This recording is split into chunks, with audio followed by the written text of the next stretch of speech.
नमस्कार किसान भाइयों, स्मार्ट किसान यूट्यूब चैनल में आपका स्वागत है। लहसुन के ताज़ा भाव सबसे पहले पाने के लिए चैनल को सब्सक्राइब कर लें। आइए जानते हैं लहसुन के ताज़ा भाव। गुजरात के दाहोद में लहसुन बिका 3000 से 4050 रुपये प्रति क्विंटल। गुजरात के राजकोट में लहसुन के भाव रहे 1000 से 1500 रुपये प्रति क्विंटल। हरियाणा के शाहबाद में लहसुन के भाव रहे 1500 रुपये प्रति क्विंटल। मध्य प्रदेश के देवास में लहसुन के भाव रहे 300 से 600 रुपये प्रति क्विंटल। मध्य प्रदेश के इंदौर में लहसुन बिका 600 से 2200 रुपये प्रति क्विंटल। मध्य प्रदेश के काला पीपल में लहसुन के भाव रहे 700 से 2245 रुपये प्रति क्विंटल।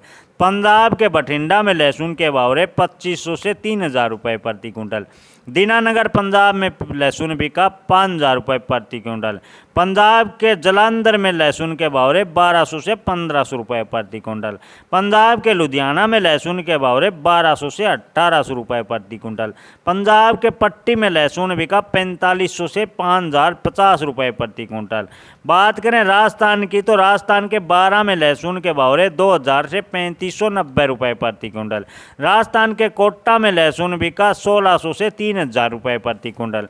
राजस्थान के राजसमंद में लहसुन के भाव रहे 4000 से 5100 रुपये प्रति क्विंटल। राजस्थान के सूरतगढ़ में लहसुन के भाव रहे 2600 से 3000 रुपये प्रति क्विंटल। धन्यवाद।